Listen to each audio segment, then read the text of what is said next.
Hola a todos y bienvenidos a nuestro canal. La historia que están a punto de escuchar es un poderoso recordatorio de que, a veces, la familia que se supone que debe amarte es la que más te hiere. Pero también es una historia de resiliencia, de cómo la verdad, documentada y expuesta, puede convertirse en la herramienta más poderosa para liberarse. Acompáñenos a conocer la historia de Sofía, una joven que fue empujada al margen de su propia familia, hasta que decidió reescribir el guión por completo. Mi nombre es Sofía Ramírez. Tengo 26 años, y descubrí la verdad sobre mi lugar en mi familia por una camiseta. No por una carta secreta, ni por una confesión dramática, ni por una discusión acalorada a puerta cerrada.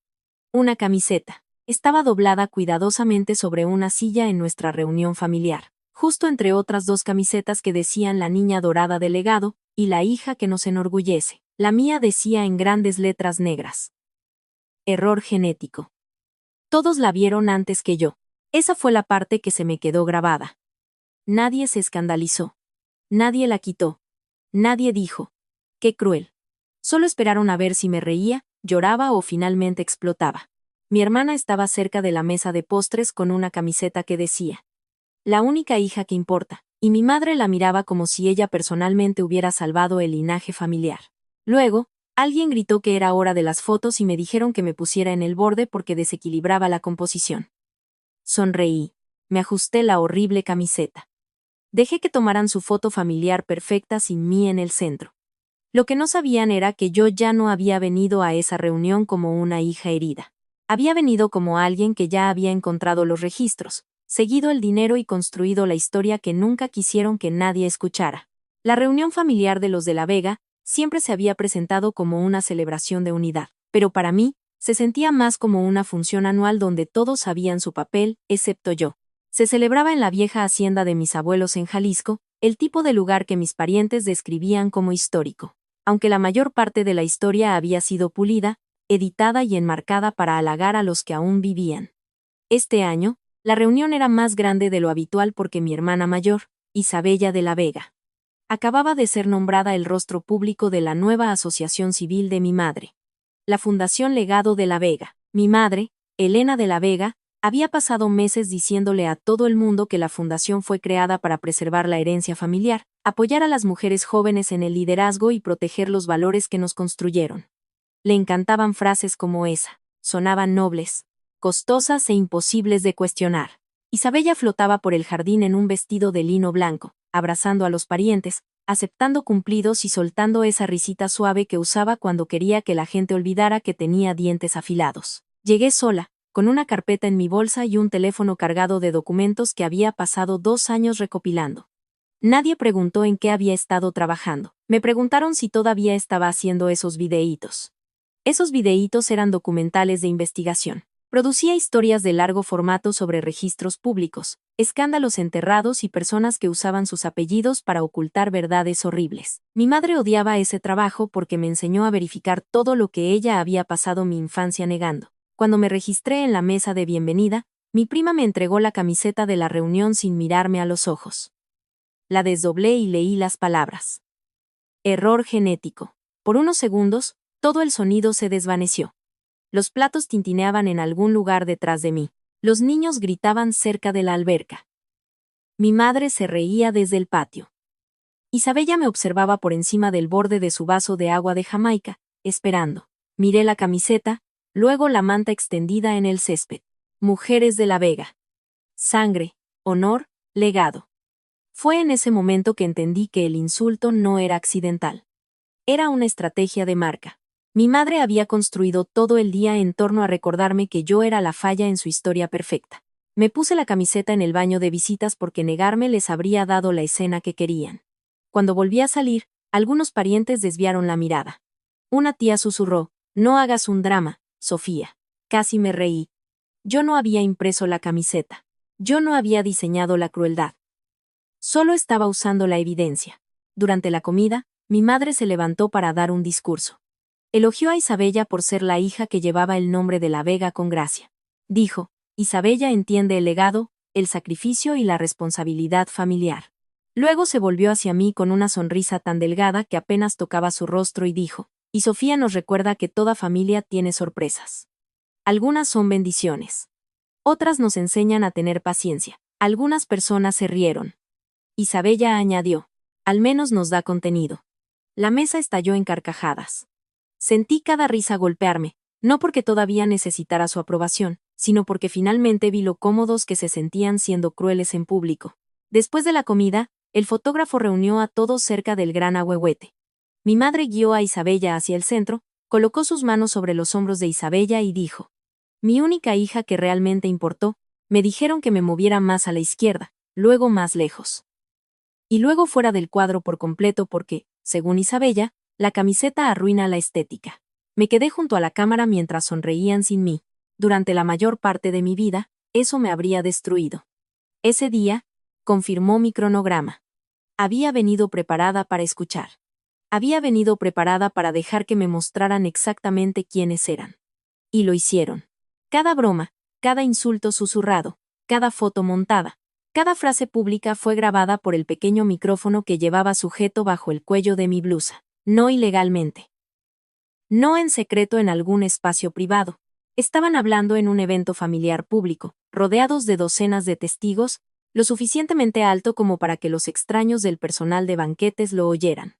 Mi madre creía que la humillación era más segura cuando la víctima estaba entrenada para quedarse callada. Olvidó que yo ya no era esa chica. Durante años, pensé que mi madre me odiaba porque era diferente a Isabella.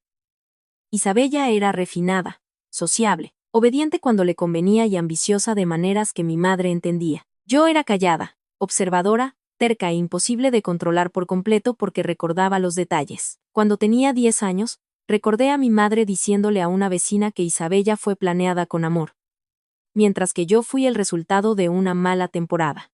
Cuando tenía 13, recordé haber encontrado una foto de bebé de Isabella, en un marco de plata, y mi propio brazalete de hospital metido en una caja de zapatos con cupones caducados. Cuando tenía 17, recordé a mi madre negándose a firmar un permiso para una conferencia de periodismo estudiantil porque, como dijo, nadie quiere una hija que escarba en la basura buscando historias. Pero la verdadera razón era más grande que la personalidad. La encontré por accidente durante mi segundo año trabajando para un estudio de documentales en Guadalajara. Estábamos produciendo una serie sobre pequeñas fundaciones familiares que usaban una imagen sentimental para ocultar irregularidades financieras. Me asignaron la tarea de buscar archivos públicos, informes de donantes, transferencias de propiedad del Estado y viejos registros judiciales. Era buena en eso. Demasiado buena, quizás. Aprendí cómo las mentiras dejan rastros de papel. Por esa época, mi abuela me pidió que digitalizara cajas de viejos documentos familiares, porque confiaba más en mí con escáneres y discos duros que en Isabella con cualquier cosa que requiriera paciencia. Dentro de una caja, entre programas de la iglesia y escrituras de propiedad, encontré cartas del año en que nací. Las cartas no estaban dirigidas a mí. Por supuesto, los bebés no reciben explicaciones. Simplemente llegan y heredan las consecuencias. Las cartas mostraban que a mi madre le habían ofrecido una beca corporativa en Monterrey antes de quedar embarazada de mí. Ella creía que ese embarazo arruinó su escape de la familia de mi padre. Arruinó sus planes de carrera y la atrapó en un matrimonio que ya resentía. Pero esa era solo la capa emocional. La capa más oscura involucraba dinero. Mi abuelo había creado un fideicomiso para todos los nietos biológicos de Elena de la Vega Ramírez. Isabella y yo estábamos incluidas. Mi madre había intentado impugnar mi parte cuando era niña, alegando que había incertidumbre sobre mi paternidad. Perdió porque los registros demostraron que yo era exactamente quien decía mi acta de nacimiento. Después de eso, cambió de estrategia. Si no podía borrarme legalmente, me borraría socialmente. Hizo de Isabella el rostro de la familia, y me convirtió en la nota al pie de página de advertencia. La frase error genético no había comenzado como una broma. Provenía de un viejo correo electrónico que mi madre le envió a un abogado, quejándose de que mi existencia había creado una complicación genética y financiera. Encontré ese correo impreso dentro de la caja con sus notas al margen. Había subrayado la frase como si fuera un diagnóstico. Ese descubrimiento no me hizo llorar. Me trajo calma. Hay una extraña paz que llega cuando la confusión se convierte en evidencia. Mi madre había pasado años haciéndome pensar que era demasiado sensible, demasiado dramática, demasiado hambrienta de atención. Pero el papel no te manipula. Las fechas no te miran con desdén. Las firmas no fingen que las imaginas. Copié todo, lo guardé de forma segura y seguí trabajando. Al principio no planeé una venganza. Planeé la verdad. Hay una diferencia. La venganza quiere dolor. La verdad quiere luz del día. Pero cuando la gente construye su reputación sobre tu silencio, la verdad se siente como una venganza para ellos. Después de encontrar la disputa del fideicomiso, comencé a investigar la Fundación Legado de la Vega. Mi madre la había lanzado con discursos sobre ayudar a mujeres jóvenes de familias estables con valores sólidos. Isabella figuraba como directora de alcance comunitario, aunque no tenía más experiencia que la planificación de eventos y las redes sociales. La primera campaña de la fundación presentaba a Isabella con un saco color crema, de pie bajo un retrato de nuestra bisabuela, prometiendo mentoría, becas y liderazgo ético. Se veía hermoso en línea. Los archivos públicos se veían más feos. Las donaciones fluían de parientes, empresas locales y el círculo social de mi madre. Los gastos se destinaban a consultores vinculados a Isabella, proveedores de eventos propiedad de amigos y un paquete de medios de herencia, que se parecía sospechosamente a pagos para el lanzamiento de la marca personal de Isabella. No podía probarlo todo todavía, así que hice lo que mi trabajo me había enseñado a hacer. Esperé. Documenté. Hice preguntas cuidadosas en habitaciones donde la gente me subestimaba. Para cuando llegó la invitación a la reunión, ya sabía que los mayores donantes de la fundación estarían allí. También sabía que mi madre planeaba anunciar a Isabella como la única heredera verdadera del legado de las mujeres de la Vega. Lo que no sabía era que me entregaría una camiseta que convertía su viejo insulto legal en una broma familiar. En cierto modo, debería agradecérselo. Me dio la escena de apertura. Después de la universidad, no me convertí en lo que mi madre esperaba. Pensó que volvería a casa derrotada, o que iría de un trabajo inestable a otro hasta que pudiera decir: «¿Ves? Te lo advertí». En cambio, me volví útil para personas que valoraban la precisión más que el encanto. Mi primer trabajo en producción de documentales no fue glamoroso. Registraba transcripciones de entrevistas, etiquetaba material de archivo, verificaba fechas y pasaba noches enteras comparando declaraciones públicas con expedientes judiciales. Mientras Isabella publicaba fotos de comidas benéficas, yo aprendía cómo se fabricaban las reputaciones. Mientras mi madre me descartaba como la callada, yo aprendía que la gente callada lo oye todo.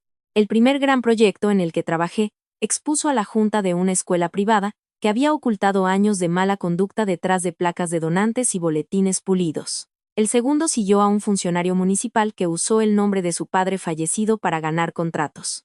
Para el tercero, ya me confiaban la dirección de la investigación. Construí cronogramas, rastreé empresas fantasma y entrevisté a personas a las que se les había dicho que sus historias eran demasiado pequeñas para importar. Cada caso me enseñó algo sobre mi propia familia. La crueldad pública rara vez es el comienzo. Generalmente es el síntoma de un sistema privado que ha funcionado durante años. El sistema de mi madre era simple. Isabella era el producto, yo era el problema. Isabella obtenía presentaciones, recomendaciones y dinero familiar disfrazado de oportunidad. Yo obtenía advertencias. Los errores de Isabella se convertían en experiencias de aprendizaje. Los míos se convertían en prueba de carácter. Cuando compré mi primera cámara usada con mis propios ahorros, mi madre dijo: «No filmes nada que nos avergüence». Le pregunté por qué la verdad la avergonzaría. Colgó.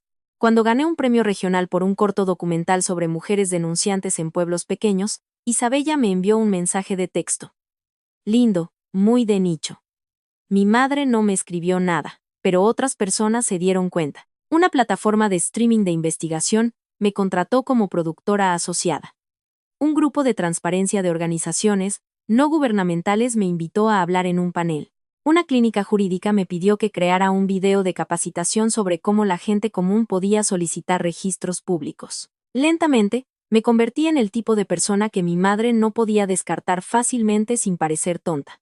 Eso la hizo más peligrosa, no menos. Comenzó a decirles a los parientes que me había obsesionado con exponer familias. Sugirió que mi trabajo era malsano. Le dijo a mi abuela que estaba enojada porque me faltaba la confianza de Isabella. Cuando se lanzó la Fundación Legado de la Vega, no me invitó a ayudar con la investigación de medios o el cumplimiento normativo. Dijo: «Este proyecto necesita un rostro cálido». Traducción: Isabella. Vi el video de lanzamiento de la Fundación 3 veces.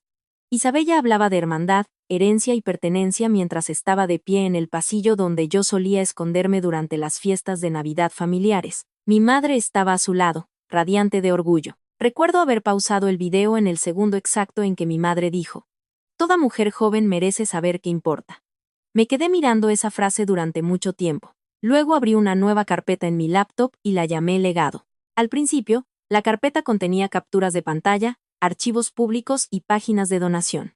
Luego creció. Un primo me reenvió accidentalmente una cadena de correos electrónicos sobre los paquetes de patrocinio para la reunión. Una ex voluntaria de la fundación me envió un mensaje después de ver una de mis charlas sobre transparencia y preguntó si era normal que un fondo de becas no tuviera becarias listadas. Un proveedor envió una factura a la Sofía equivocada porque mi madre había usado una vieja lista de contactos familiares.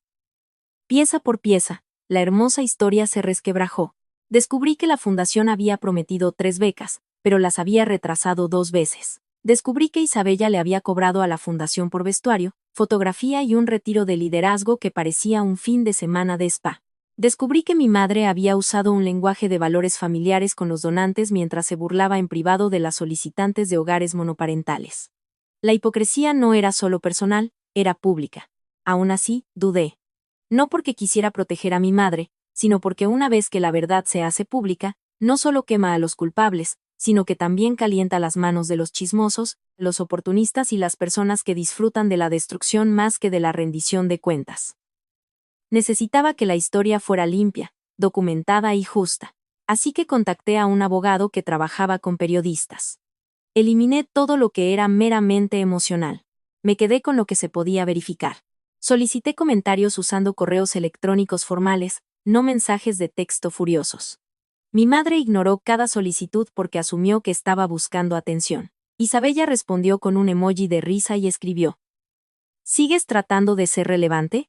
También guardé eso. Para cuando conduje a la reunión, el primer episodio de mi serie documental ya estaba programado. Su título era La hija que no contaba. No iba a salir ese día.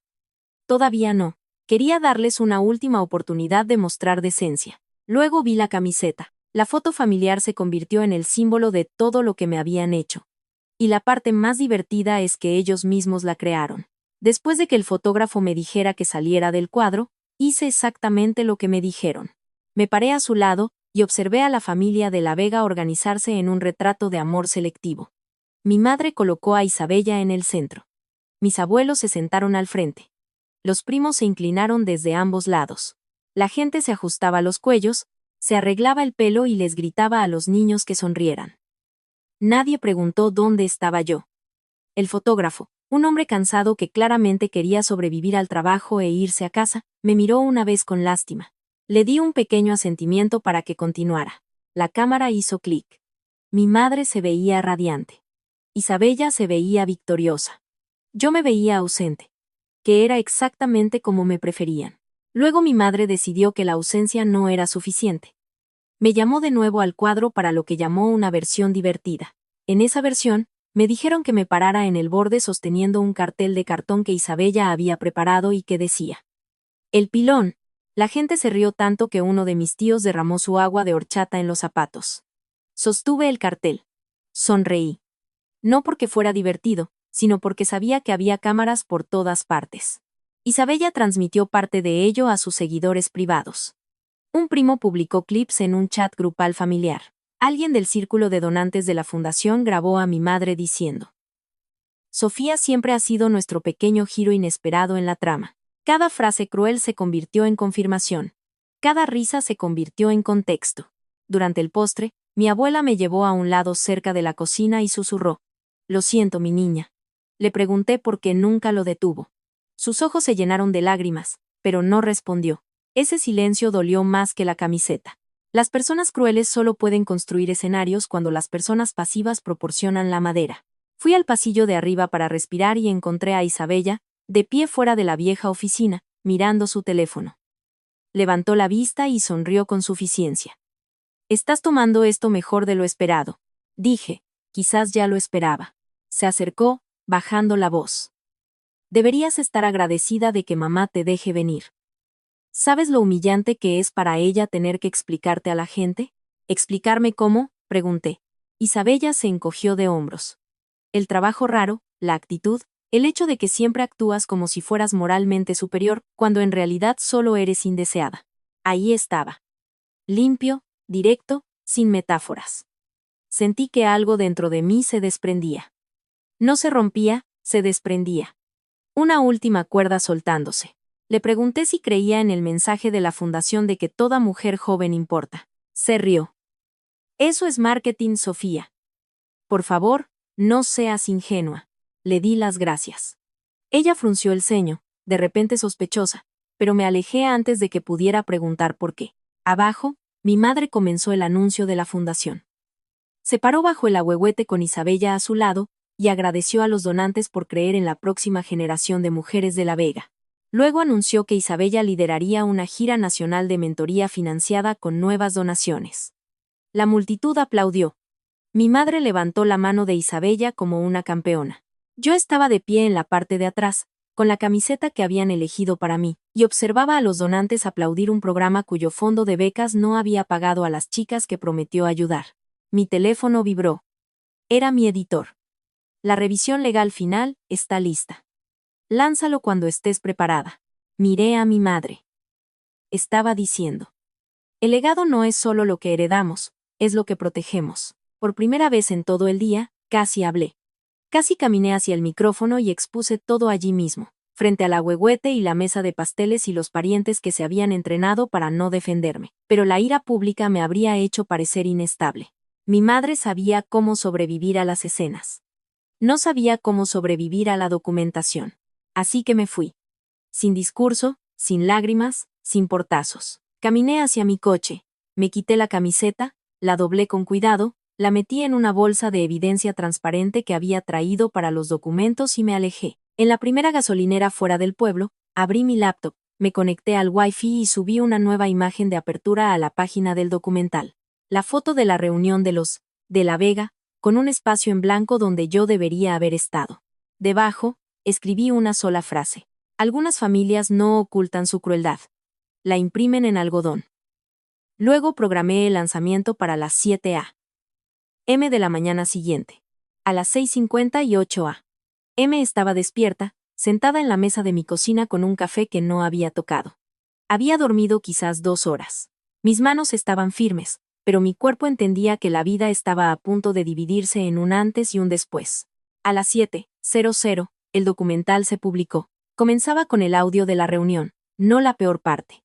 Solo lo suficiente para que los espectadores escucharan las risas después de que mi madre me llamara una complicación genética con zapatos. Luego, la pantalla cortó a los registros públicos, la disputa del fideicomiso, el viejo correo electrónico legal, los archivos de la fundación, las promesas de becas impagadas, las facturas por la marca personal de Isabella y clips de lanzamiento de la fundación donde mi madre afirmaba apoyar a las mujeres jóvenes con dignidad.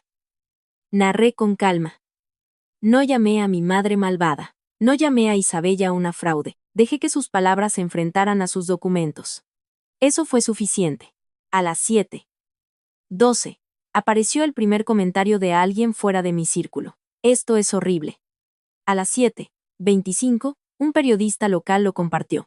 A las 7:40, 2 exvoluntarias de la fundación publicaron sus propias experiencias, diciendo que habían preguntado sobre los retrasos en las becas y se les dijo que no crearan negatividad.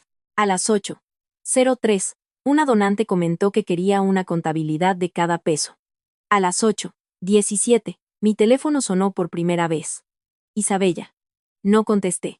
Luego mi madre, luego Isabella de nuevo, luego una tía que se había reído de la camiseta, luego mi abuela, luego un primo que escribió: tienes que quitar esto antes de que destruya a todos. Vi las llamadas perdidas apilarse como un marcador. 10, 26, 41, 63. A las 9:30 había 87 llamadas perdidas. El número se sentía irreal, casi cómico, porque durante años no pude conseguir que mi madre me devolviera una llamada cuando la necesitaba. Ahora, de repente, era urgente. No porque me amara, sino porque me había convertido en una consecuencia. Mi madre finalmente dejó un mensaje de voz. Su voz no era triste. Estaba furiosa. Sofía, has cruzado una línea. Los asuntos familiares se quedan en la familia. Vas a arruinar el futuro de tu hermana porque no pudiste aguantar una broma. Guardé el mensaje de voz. Isabella dejó 7 mensajes. En el primero, me llamó celosa. En el segundo, Dijo que había malinterpretado los gastos de la fundación. En el tercero, lloró. Para el séptimo, me suplicaba que borrara el clip donde decía que el mensaje de mentoría era marketing. No borré nada.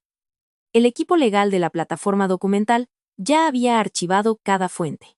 La historia se movió más rápido de lo que mi familia pudo manejar.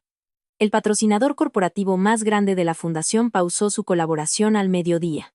Una conferencia de liderazgo femenino eliminó a Isabella de su lista de ponentes a las 2 p.m. Las noticias locales recogieron el ángulo de las becas impagadas por la noche. Al día siguiente, la Junta de Asistencia Privada del Estado anunció que había recibido quejas y que revisaría los archivos de la fundación. Mi madre publicó una declaración afirmando que el documental era un ataque personal de un miembro de la familia distanciado. Eso podría haber funcionado si Isabella no hubiera entrado en pánico y publicado su propia declaración, culpando a mi madre de todas las decisiones financieras. La hija perfecta rompió filas. Mi madre borró su declaración. Isabella borró la suya. Las capturas de pantalla vivieron para siempre. En una semana, la Junta de la Fundación le pidió a mi madre que se hiciera a un lado durante la revisión. La gira de mentoría fue cancelada. Los donantes exigieron reembolsos o pruebas de que los fondos se habían utilizado correctamente. La familia del prometido de Isabella, que había invertido mucho en su imagen como una elegante futura filántropa, pospuso la fiesta de compromiso hasta que las cosas se calmaran.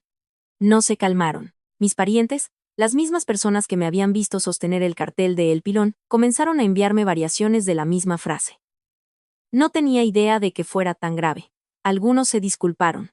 La mayoría se explicó. Hay una diferencia. Mi tía dijo que se rió porque pensó que yo estaba en la broma. Mi tío dijo que se quedó callado porque no quería drama. Mi abuela dijo que debería haberme protegido antes. Esa importó, pero no borró los años. La confrontación más grande ocurrió 3 días después de que se emitiera el documental. Mi madre vino a mi edificio de apartamentos sin previo aviso. La vi por la cámara del vestíbulo, de pie, rígida, cerca de la entrada con un abrigo azul marino, con gafas de sol aunque el cielo estaba gris. Isabella estaba detrás de ella, pálida e inquieta, aferrada a su teléfono como si pudiera salvarla. Casi las ignoré. Luego decidí que quería mirarlas a los ojos mientras aprendían las nuevas reglas. Nos reunimos en la sala de conferencias del edificio porque no las quería en mi casa. Mi madre abrió con, ¿tienes idea de lo que has hecho? Dije. Sí. Eso pareció irritarla más de lo que lo habría hecho un grito. Isabella espetó. Me hiciste quedar como un monstruo. Respondí. No, le mostré a la gente lo que dijiste y firmaste. Mi madre se inclinó hacia adelante. ¿Esa camiseta era una broma? Pregunté. ¿La impugnación del fideicomiso fue una broma? ¿Los retrasos en las becas fueron una broma? ¿Llamarme complicación genética en un correo legal fue una broma? Su rostro cambió cuando se dio cuenta de cuánto tenía. No fue culpa. Fue miedo. Dijo. No entiendes a lo que renuncié por tu culpa. Por primera vez, dijo la parte silenciosa sin audiencia. ¿Qué te pedí que renunciaras? Pregunté. Yo era un bebé. Ella desvió la mirada. Madison comenzó a llorar, pero se sintió ensayado hasta que dijo. Mamá me dijo que si tú recibías atención, me lo quitarías todo. Esa frase me sorprendió. No porque excusara a Isabella. No lo hacía. Pero mostraba que la máquina había atrapado a ambas hijas de manera diferente. Mi madre me había matado de hambre y había sobrealimentado a Isabella hasta que ninguna de las dos sabía cómo era el amor normal. Le dije a Isabella. Aún así elegiste ser cruel. Ella susurró, lo sé. Mi madre golpeó la mesa con la mano. Basta, Sofía. Diles que exageraste. Diles que estabas herida y emocional. Podemos manejar la contabilidad en privado, pero tienes que dejar de hacernos parecer corruptas. Me reí una vez, en voz baja. Todavía me estás pidiendo que proteja la imagen familiar en lugar de preguntar si las chicas a las que se les prometieron becas recibieron su dinero. No tuvo respuesta. Esa fue su confesión, incluso si nunca dijo las palabras. Deslicé un paquete impreso sobre la mesa. Contenía información de contacto de la Junta de Asistencia Privada, el editor de correcciones de la plataforma documental y el abogado que manejaba la revisión de fuentes. Si algo es inexacto, presenten evidencia, dije. No amenazas, evidencia. Isabella miró el paquete como si estuviera escrito en otro idioma. Mi madre lo empujó de vuelta. ¿Crees que esto te hace poderosa? Me levanté. No. Me has libre. Ella dijo, soy tu madre. Respondí. Entonces deberías haber actuado como tal antes de que extraños tuvieran que enseñarte lo que es la rendición de cuentas. Salí antes de que pudiera convertir el dolor en otra actuación. Esa noche, Isabella envió un solo mensaje de texto. Lamento lo de la camiseta. No respondí de inmediato. Una disculpa por una camiseta no podía cubrir toda una vida ayudando a mi madre a sostener las tijeras. Las llamadas disminuyeron después de la primera semana. Las consecuencias no. La fundación entró en revisión formal. La Junta nombró a un contador externo, y las becas retrasadas finalmente se pagaron directamente a las jóvenes, cuyos nombres se habían utilizado en los materiales para donantes. Esa era la parte que más me importaba. No la vergüenza de mi madre, no las entrevistas canceladas de Isabella. El dinero llegó a las personas a las que se les había prometido. Mi documental fue posteriormente seleccionado como parte de una serie más grande sobre organizaciones sin fines de lucro de marca familiar, y me ofrecieron un puesto de productora principal. Por una vez, mi nombre viajó más lejos que el chisme familiar asociado a él. Los artículos me describían como cuidadosa, implacable y justa. Mi madre odiaba esa última palabra más que ninguna. Justa. Significaba que no la había destruido con mentiras. La había sobrevivido con pruebas. El compromiso de Isabella terminó discretamente 2 meses después. Eliminó la mayoría de sus cuentas públicas y se alejó de la fundación. Me enteré por un primo que consiguió un trabajo normal de comunicación, en una pequeña empresa donde a nadie le importaba el apellido de la Vega. Quizás eso sea bueno para ella. Quizás ser ordinaria le enseñe lo que ser adorada nunca pudo. Mi madre envió cartas durante un tiempo. Las primeras eran defensivas. Las últimas eran más cortas. Una simplemente decía: no sé cómo pedir perdón sin querer ser perdonada. La guardé en un cajón, no porque sanara todo, sino porque sonaba como la primera frase honesta que me había escrito. 6 meses después de la reunión, me encontré con ella en un parque público. Se veía mayor, no arruinada, no dramática, solo más pequeña sin una audiencia. Me preguntó si podíamos empezar de nuevo. Le dije que no. Empezar de nuevo requeriría fingir que la primera versión de nuestra vida no había sucedido. No estaba interesada en borrarme a mí misma para que ella se sintiera cómoda. Luego me preguntó si la odiaba. Pensé en la camiseta, la foto, los correos electrónicos, los cumpleaños olvidados, los años de ser tratada como un error en un documento familiar. Dije: ya no te odio, pero no confío en ti con el acceso a mí. Lloró entonces, en silencio. Por primera vez en mi vida, no me sentí responsable de secar sus lágrimas. Ese fue el verdadero final. No el documental viral, no la gira cancelada, no las 87 llamadas perdidas. El verdadero final fue comprender que la paz no siempre se parece a la reconciliación. A veces, la paz se parece a una puerta cerrada, un número de teléfono cambiado, una vida donde tu nombre ya no se pronuncia como una disculpa. Todavía tengo la camiseta de error genético. Está sellada en una bolsa transparente en mi oficina, junto al primer premio que ganó mi serie documental.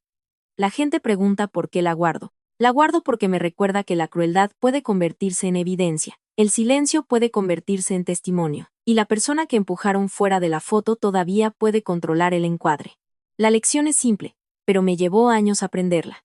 La familia puede dar forma a tu comienzo, pero no tienen derechos automáticos sobre tu futuro.